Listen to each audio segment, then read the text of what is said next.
கிறிஸ்துவுக்கு பிரியமானவர்களே, இந்த குருத்துவ அபிஷேக ஆராதனையில் நான் உங்களோடு கலந்து கொள்ளவும், ஆண்டவருடைய வார்த்தைகளை தியானிக்கவும், கடவுள் கொடுத்த பெரிய கிருபையை நினைத்து நான் கடவுளுக்கு நன்றி சொல்கிறேன்.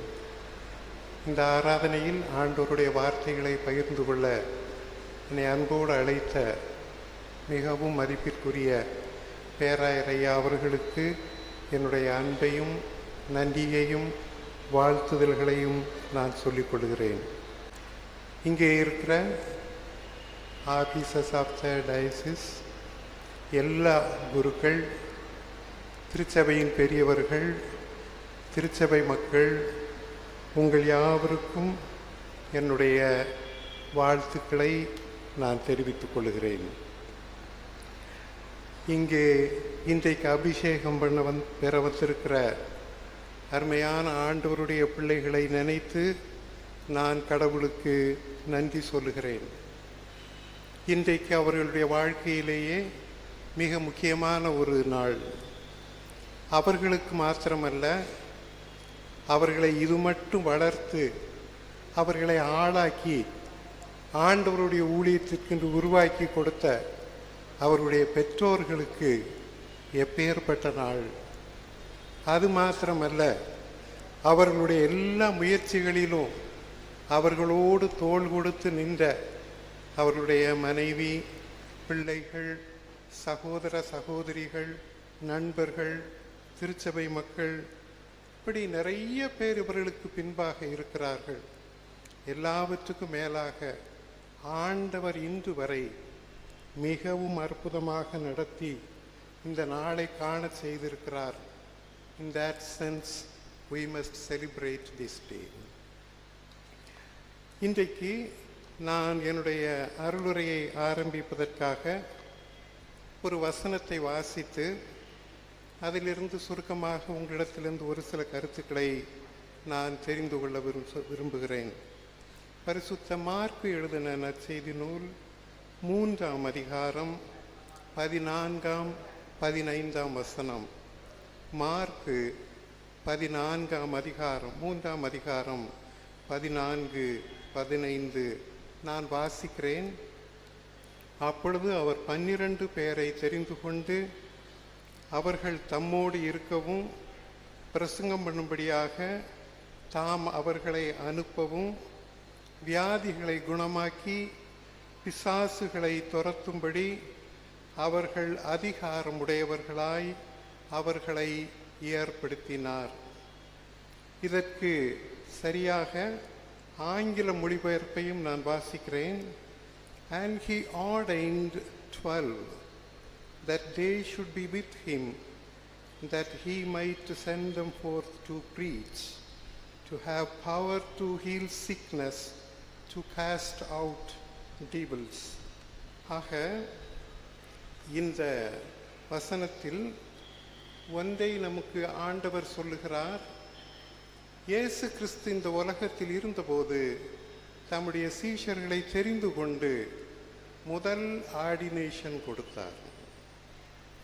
அந்த ஆர்டினேஷன் கொடுக்கிற போது ஆண்டவர் சில குறிப்புகளை சொன்னார். தம்மோடு இருக்கவும். நான் உங்களுக்கு நினைவுபடுத்துகிறேன். Today you are ordained to be with Jesus. ஆண்டவரோடு இருப்பதை காட்டிலும் பெரிய பேறு, பெரிய மகிழ்ச்சி இந்த உலகத்தில் ஒன்றுமில்லை. ஆண்டவரோடு இருக்க நாம் விரும்ப வேண்டும். That is the primary expectation of the ordination. இந்த உலகத்தில் ஆண்டவருடைய பணிகளை செய்வதற்கு, தம்மோடு இருப்பதற்கு ஆண்டவருக்கு சிலர் வேண்டும். அப்படி தெரிந்து கொள்ளப்பட்டவர்களுக்கு எப்படிப்பட்ட கொடுப்பனை! அன்றைக்கு அந்த 12 பேரை பார்த்து அந்த உலகம் என்ன நினைத்திருக்கும்? இன்றைக்கும் அதே போல உங்களை நினைக்கிறது. கோடி மக்கள் இந்த பிராந்தியத்தில் இருந்தாலும் இந்த 19 பேருக்கு ஆண்டவர் வைத்திருந்த ஒரு கொடுப்பனை பாருங்க. நீங்கள் ஆண்டவரோடு இருப்பதற்கு இன்றைக்கு திருநிலைப்படுத்தப்படுகிறீர்கள். அது மாத்திரமல்ல, பிரசங்கம் பண்ணுவதற்கு இந்த இதில் to preach gospel.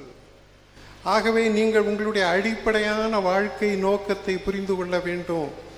Today you are set apart to preach gospel. சமயம் வாய்த்தாலும் வாய்க்காவிட்டாலும் நீங்கள் சுவிசேஷத்தை பிரசங்கிப்பதற்காக பிரித்தெடுக்கப்பட்டவர்கள். You are the teachers for this world. இன்றிலிருந்து இந்த உலகத்தின் கடைசி நொடி வரைக்கும் you must not cease preaching gospel. நமக்கு இன்னொரு முக்கியமான வேலை இருக்கிறது. நம்ம திருச்சபை மக்கள் சுகவீனப்படுவார்கள், அவர்களுக்காக ஜெபிக்கிற வேலை. You also have the healing ministry. ஆஸ்பத்திரியில் முதல்ல போய் நிற்கணும் பார்த்துக்கோங்க. அவர்களோடு சேர்ந்து ஜெபிக்க வேண்டும். மூப்பர்களை சேர்த்து கொண்டு போய் ஜெபிக்க வேண்டும். That is a primary duty. யாராவது சுகமில்லைன்னு கேள்விப்பட்டா சுகமாகிற வரைக்கும் ஜெபிக்க வேண்டும். ஜெபித்த பிறகு நான் ஜெபித்து சுகமாயிற்றுன்னு ஒரு நாள் சொல்லக்கூடாது. அது ஆண்டவர் கொடுத்த சுகம். ஜெபிக்க நாம் கடமைப்பட்டவர்கள், ஊழியக்காரர்கள், அதை செய்ய வேண்டும். இந்த உலகத்தில் நிறைய there is uncleanness that is in the form of devil. நீங்க இந்த உலகத்தை சுத்தப்படுத்த வந்திருக்கிறீர்கள். You have a duty to cleanse the church, cleanse the world.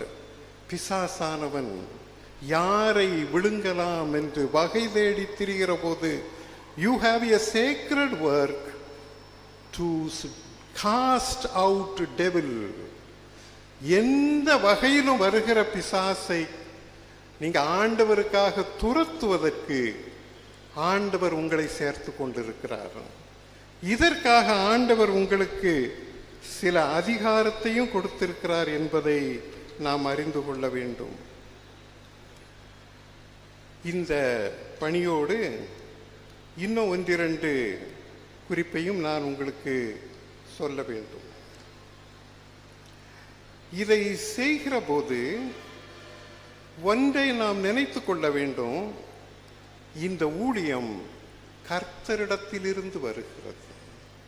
This comes from your Lord and you are answerable to your Lord. சில வேளைகளில் மறந்து விடுகிறோம்.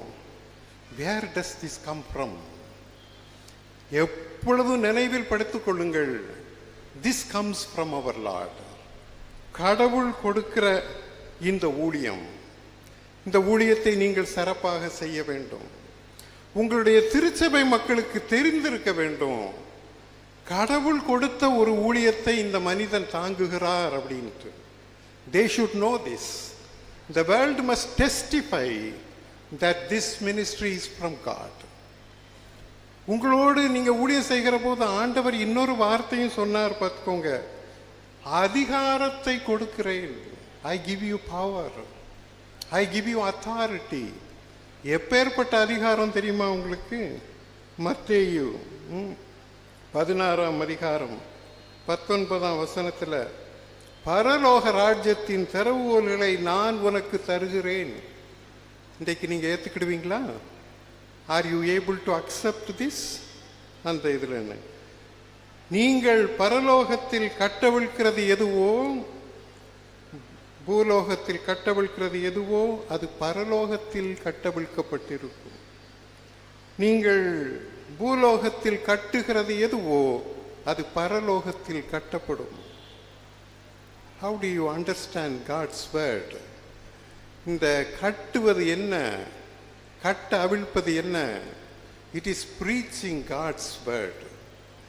ஒவ்வொரு முறையும் ஆண்டவருடைய வார்த்தைகளை அதிகாரமுடையவர்களாய் பேசுங்கள். ஆண்டவரிடத்தில் கேட்டு பேசுங்கள். ஆண்டவர் சொல்ல விரும்புகிறதை சொல்லுங்கள்.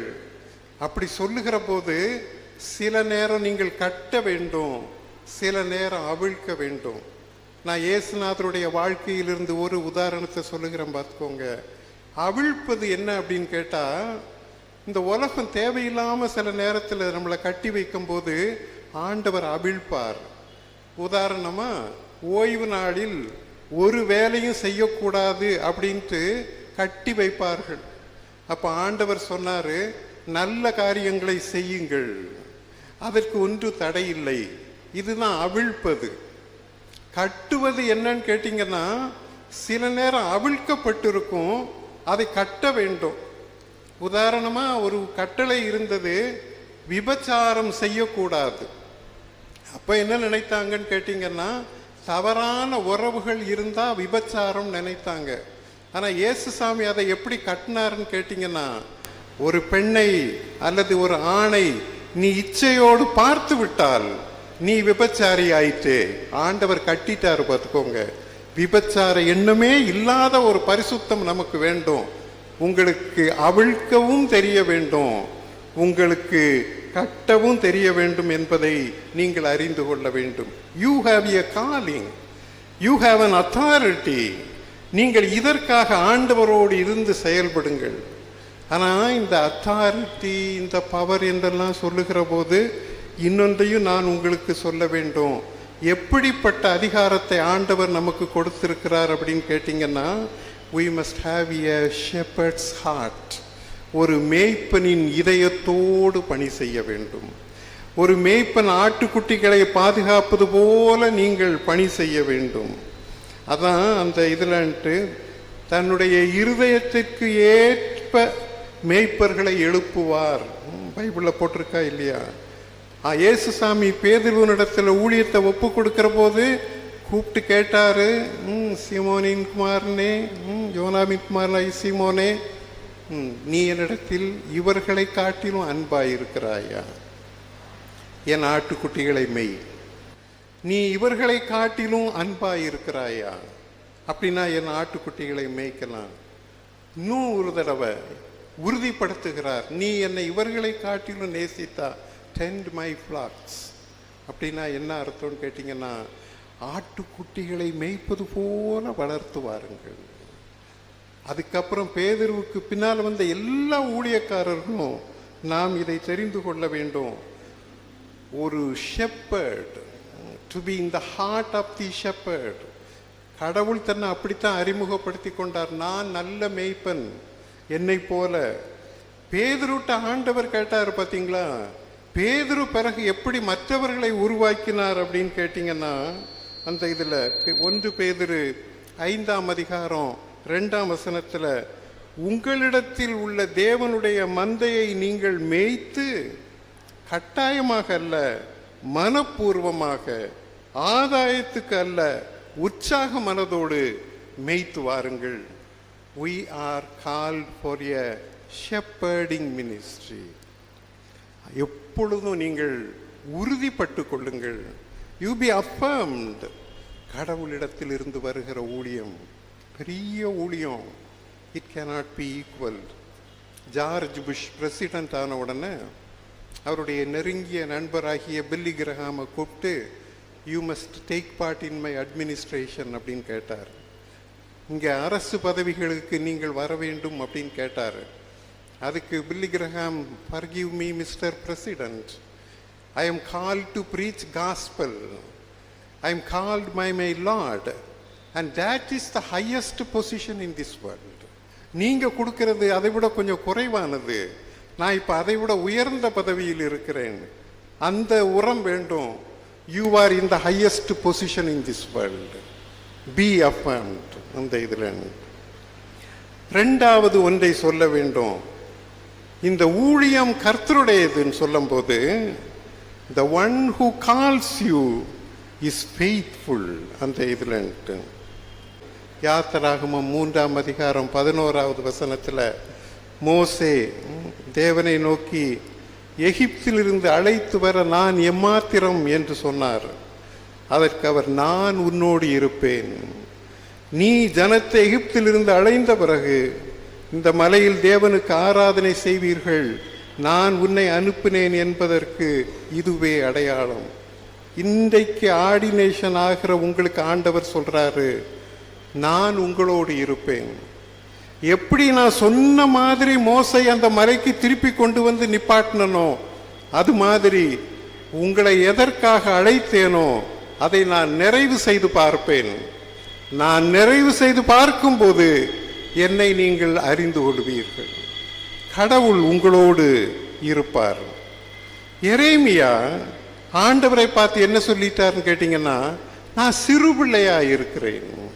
நான் எப்படி? அப்பதான் ஆண்டவர் சொன்னாரு, அப்படி சொல்லக்கூடாது எரேமியா. இன்றைக்கு நேற்றைக்கு இல்ல, நீ உன் தாயின் வயிற்றில் உருவாகுவதற்கு முன்பாகவே நான் உன் கர்ப்பத்திலேயே உன்னை பரிசுத்தம் பண்ணி உனக்கு உரிய நியமத்தை நான் செய்து விட்டேன். நீ பயப்பட வேண்டாம், நான் உன்னுடனே இருக்கிறேன். தன் கரத்தை நீக்கி அவருடைய வாயை தொட்டு என் வார்த்தைகளை உன் வாயில் வைக்கிறேன் என்று சொன்னார். இன்றைக்கு இந்த நேரத்தில் ஆண்டவர் கைகளை நீட்டி உங்கள் வாய்களில் வைத்து ஆண்டவருடைய வார்த்தையை வச்சிட்டார். ஹோலி வேர்ட்ஸ். இன்றையிலிருந்து உங்களுடைய உதடுகள் பரிசுத்தமாய் இருக்க வேண்டும், உங்களுடைய இதயம் பரிசுத்தமாய் இருக்க வேண்டும். It does not belong to you anymore. That has been consecrated physically, spiritually. அதை கடவுளுக்கு நீங்கள் கொடுக்க வேண்டும். அதோட கடவுள் உங்களிடத்துல ஒரு இது வைக்கிறார் பாருங்க. எரேமியாவை பார்த்து கேட்கிறாரு, எரேமியா எரேமியா அங்க என்ன பார்க்குறீங்க? அப்பதான் எரேமியா சொன்னாரு, வாதுமை மரத்தின் கிளையை பார்க்கிறேன். இன்னும் ஆண்டவருக்கு திருப்தி படல. இந்த பக்கம் என்ன பார்க்குறீங்கன்னு கேட்டாரு. பொங்குகிற பானையை காண்கிறேன். இப்போ ஆண்டவர் சொன்னாரு, நீ சொல்லுவது சரி, என் வார்த்தையை தீவிரமாய் நிறைவேற்றுகிறேன். என்னைய மாதிரி பார்க்கறதுக்கு எனக்கு ஒரு ஆள் கிடைச்சிருச்சு. அதை பார்க்கும்போது எனக்கும் வாதுமை மரம் மாதிரி தெரியுது, உனக்கும் வாதுமை மரம் மாதிரி தெரியுது. எனக்கும் பானை மாதிரி தெரியுது, உனக்கும் பானை மாதிரி தெரியுது. இப்படி தெரிகிற ஒரு ஆள் எனக்கு கிடைக்காம இருந்துச்சு, இன்னைக்கு கிடைச்சிருச்சு. தீவிரப்படுத்துகிறேன். I will hasten my word in this world. இன்றைக்கு இந்த அபிஷேகத்தோட உங்களுடைய பார்வையும் கடவுளின் பார்வையும் இணைய வேண்டும். It must converge. கடவுள் பார்ப்பது போல நீங்கள் பார்ப்பீர்கள். நீங்கள் பார்ப்பது கடவுள் பார்ப்பதாக இருக்கும். There is going to be a perspectival convergence. இனி கடவுள் பார்ப்பதற்கும் நீங்கள் பார்ப்பதற்கும் வித்தியாசம் இருக்காது. அதில் ஒரே ஒரு பிரச்சனை என்னன்னு கேட்டீங்கன்னா, இனி உலகம் பார்க்குற மாதிரி நீங்க பார்க்க மாட்டீங்க. அதனால உலகம் உங்களை தப்பு தெரிக்கும். ஆனால் நாம கடவுளால் பிரித்தெடுக்கப்பட்டவர்கள். We do not belong to this world anymore. You have to have a different perspective. மூன்றாவது ஒன்றை நினைவுபடுத்துகிறேன். கடவுள் நம்மோடு இருக்கிறார் தான். There is no question about it. But you must be affirmed. Ministry will be difficult. இந்த ஊழியம் நிறைய கடினப்பாடுகள் இருக்கும். இந்த இதில் அதை சொல்லுகிற போது தான் பவுல் அப்போஸ்தலன் ரொம்ப அழகா சொன்னாரு. 1 கொரிந்தியர் 4ஆம் அதிகாரம் 7ஆம் வசனம், இந்த மகத்துவமுள்ள வல்லமை எங்களால் உண்டாயிராமல் தேவனால் உண்டாயிருக்கிறது என்று விளங்கும்படி இந்த பொக்கிஷத்தை மண் பாண்டங்களில் பெற்றிருக்கிறோம். We have treasure. It comes from God, but it is in earthen vessels. கிராமப்புறங்களில் பார்த்துருக்கீங்களா? நம்ம பாட்டிமாரு மண்பானையில் மோர் எடுத்துட்டு போவாங்க. அந்த ஊரில் இருக்கிற குறும்பு நிறைந்த சிறுவர்கள் என்ன செய்வாங்கன்னு கேட்டிங்கன்னா, கரெக்டாக கேட்ட பெல்ட் வச்சு நம்ம பானையில் அடிப்பாங்க பார்த்துக்கோங்க. அப்போ பாட்டி இருக்கிற பானையில் இருக்கிற மோர் வெளியில் சிந்தும் பார்த்துக்கோங்க. இந்த உடையக்கூடிய பானைகளில் மோர் இருக்கிறது. நாமளும் எதற்காக ஆண்டவர் தெரிந்து கொண்டாருன்னு கேட்டீங்கன்னா, we can be broken. எப்படி ஆண்டவர் தன்னை உடைத்தாரோ அதுபோல உடையக்கூடிய ஒரு மெட்டீரியல். அதான் இந்த அதில் இன்னொரு அர்த்தமும் இருக்கிறது. நகை பொன்னெல்லாம் எதில் வைக்கணும்னு கேட்டிங்கன்னா, ஜுவல் பாக்ஸில் வைக்கணும். அதை கொண்டு போய் மண்பானையில் வைக்கப்படாது. மண்பானையில் தங்க நகையெல்லாம் நம்மகிட்ட கொடுத்து விட்டாங்கன்னா, ஒரு நகைப்பட்டி கூட இல்லையாயான்னு கேட்பீங்களா? ஆனால் நம்ம கிறிஸ்டியன் ஸ்பிரிச்சுவாலிட்டி என்னன்னு கேட்டிங்கன்னா, பெரிய பெரிய நகைப்பெட்டியெல்லாம் இதுக்கு சரிப்பட்டு வராது பார்த்துக்கோங்க. இதுக்கு நம்மளை மாதிரி ஒன்றுமில்லாத கொஞ்சம் இந்த மண் பானைகள் தான் ஆண்டவருக்கு தேவைப்படும். இந்த உலகத்தில் யார் தகுதியில்லை என்று தள்ளப்பட்டார்களோ, ஒன்றுக்கும் தகுதியில்லை என்று தள்ளப்பட்ட கல் அது மூளைக்கல்லாக வேண்டும். இன்றைக்கு நாம் நினைத்து கொள்ள வேண்டும். ஆக நாம் நிறைய நேரங்களில் we have to face difficulties. அதை ஆண்டவர் முதல்லயே சொல்வார் பார்த்துக்கோங்க. ஏசாயா 43:1 நீ தண்ணீர்களை கடக்கும் போது நான் உன்னோடு இருப்பேன், நீ ஆறுகளை கடக்கும் போது உன்மேல் புரளுவதில்லை, அக்கினியில் நடக்கும்போது வேகாதிருப்பாய், அக்கினி ஜுவாலை உன்னை பற்றாது என்று சொல்லுகிற போது எல்லாம் வரும். ஆனால் you will be unharmed. It will not touch you. There will be a divine protection. ஆக துன்பங்களை ஏற்றுக்கொள்ளுகிற ஒரு மகிழ்ச்சி நமக்கு வேண்டும். ஒரு ஆப்பிரிக்கன் நாவலில் நீனே அப்படின்னு ஒரு ஆசிரியர், ரொம்ப நல்ல மனுஷன், ஒரு நல்ல ஆசிரியர். அப்புறம் அந்த கிராமத்தில் எல்லாருக்கும் உதவி செய்வார் பார்த்துக்கோங்க.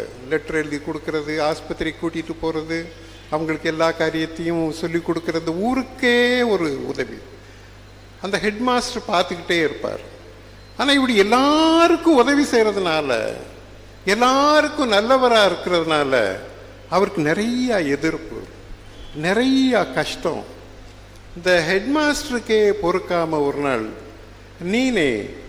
நீ ஒரு நல்ல மனிதன், you are a good man, you are a good teacher, தேவையில்லாமல் பல உதவிகள் செய்து நீ ஏன் இவ்வளோ கஷ்டம் வாங்கிக்கிற, நீ சும்மா இருக்கக்கூடாதா அப்படின்னு கேட்கும்போது நீனே அதில் சொல்லுவார், சார் என்னுடைய ஆண்டவர் திரும்பி வருவார், திருப்பி வரும்போது என்கிட்ட கேட்பாரு, நீ இந்த உலகத்தில் இருக்கும்போது உனக்கு ஏதாவது காயங்கள் ஏற்படுச்சான்னு கேட்பாரு. ஒரு காயம் இல்லை ஆண்டவரே, ஸ்மூத் லைஃப், நல்லா இருந்துச்சுன்னு சொல்லமா. நான் வரும்போது ஏகப்பட்ட காயங்கள் படுத்திட்டாங்க, உனக்கு ஒரு காயமும் இல்லையான்னு கேட்க மாட்டாரா? காயங்கள் இல்லாமல் என் ஆண்டவரை பார்க்க முடியாது. ஐ cannot meet my master without any wounds.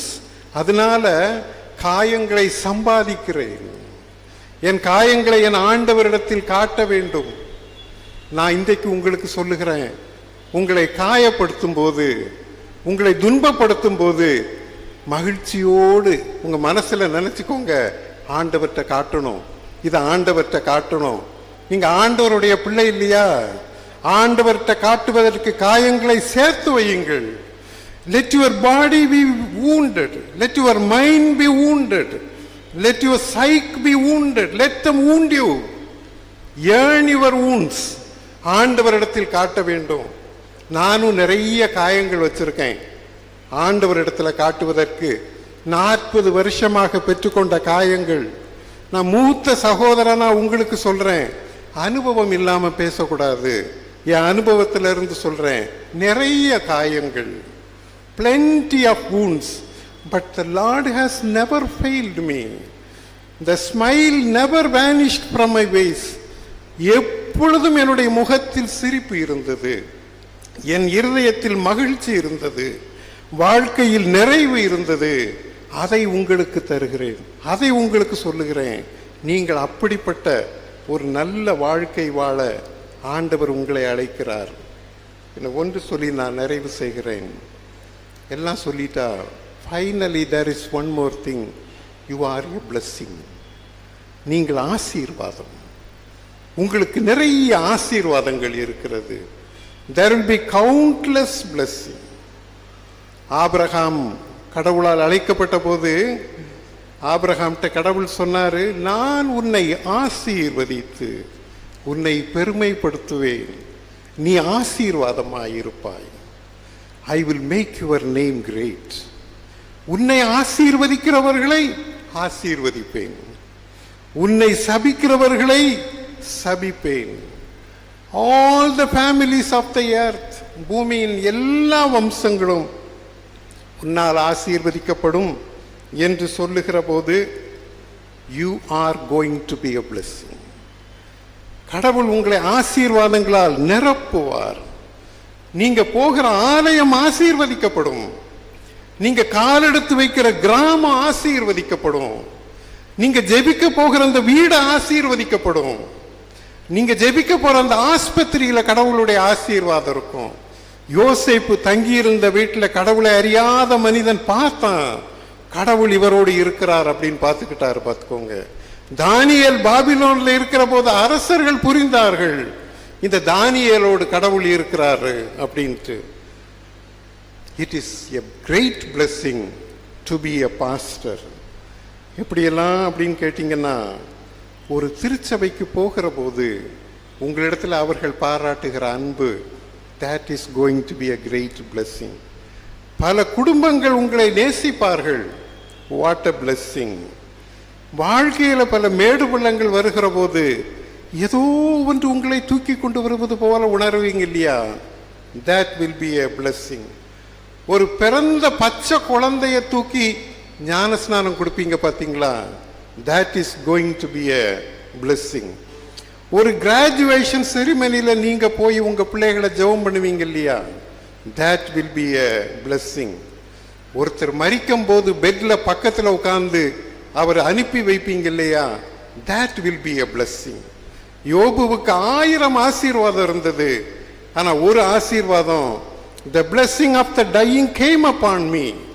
மரித்து போகிறவர்களின் ஆசீர்வாதம் என் மேல் வந்தது. It is a joy to pray for the people. It is one of the highest privileges to be a pastor.